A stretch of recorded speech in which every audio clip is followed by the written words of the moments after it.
Hi friends, welcome back to my channel.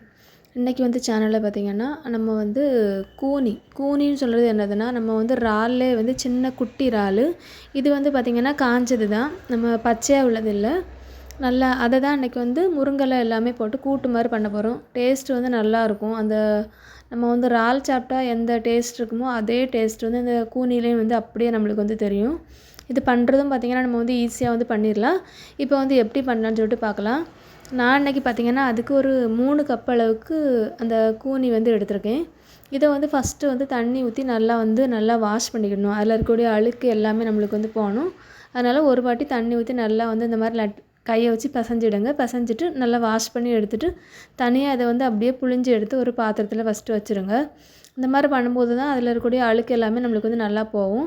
இப்போ ஒரு பாத்திரத்தில் எடுத்து போட்டுவிடுங்க. போட்டுட்டு பார்த்திங்கன்னா அது மூழ்கிற அளவுக்கு தண்ணி ஊற்றிக்கிடலாம். தண்ணி ஊற்றிட்டு பார்த்திங்கன்னா நம்ம கருவாடெல்லாம் எப்படி தண்ணியில் போட்டு எடுப்போமோ அதே மாதிரி தான் ஒரு 5லேருந்து ஒரு 6 நிமிஷம் நல்லா கொதிக்க வச்சு எடுத்தால் போதும். நம்ம இதில் இருக்கக்கூடிய அழுக்கு எல்லாமே நம்மளுக்கு அடியில் வந்துடும்.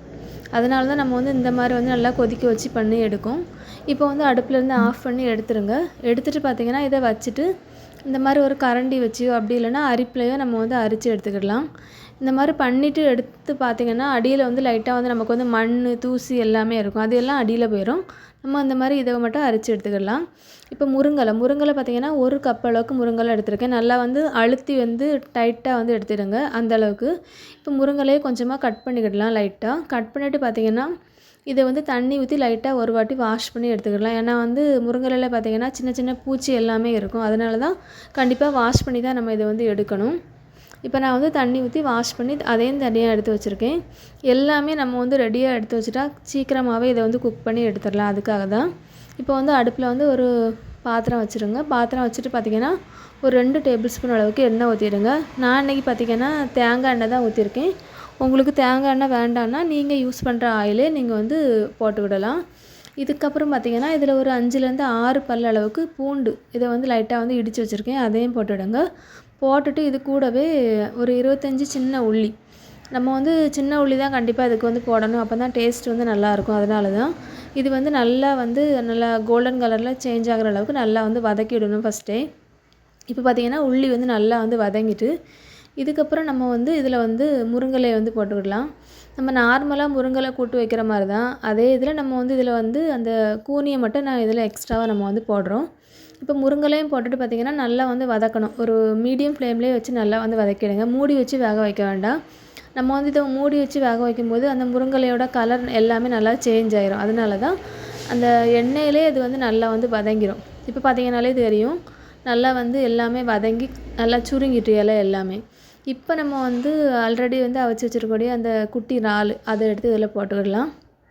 அதையும் போட்டுட்டு ஃபஸ்ட்டு எல்லாமே ஒன்றா மிக்ஸ் ஆகி வரணும். ஏன்னா அந்த கூனி மீன் பார்த்திங்கன்னா ரொம்ப பொடியாக இருக்கும். அதனால் எல்லாத்துக்கூடயும் நல்லா மிக்ஸ் ஆகி வந்த பிறகு நம்ம மசாலா ஆட் பண்ணிக்கிடலாம்.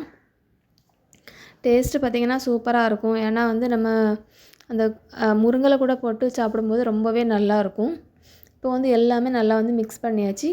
இதுக்கப்புறம் நம்ம சால்ட்டு போட்டுக்கிடலாம். இதுக்கு தேவையான அளவு சால்ட்டு போட்டுவிடுங்க. இது கூடவே நம்ம ஒரு 1/4 டீஸ்பூன் அளவுக்கு மஞ்சள் பொடி. காரத்துக்கு பார்த்திங்கன்னா மிளகா பொடி தான் நம்ம யூஸ் பண்ண போகிறோம். ஒரு 1/2 டீஸ்பூன் அளவுக்கு வத்தல் பொடி. இது கூடவே ஒரு 1/2 டீஸ்பூன் அளவுக்கு ஜீரகப்பொடி. இவ்வளோ தான் மசாலா. எக்ஸ்ட்ராவாக வேறு எந்த மசாலாவும் நம்ம இதுக்கு ஆட் பண்ண வேண்டாம். ஈஸியாக நம்ம ரெடி பண்ணிடலாம்.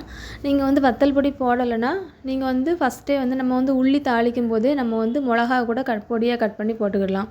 அந்த மிளகா ஃப்ளேவர் பிடிக்கிறவங்க அந்த மாதிரி கூட ட்ரை பண்ணிக்கிடலாம்.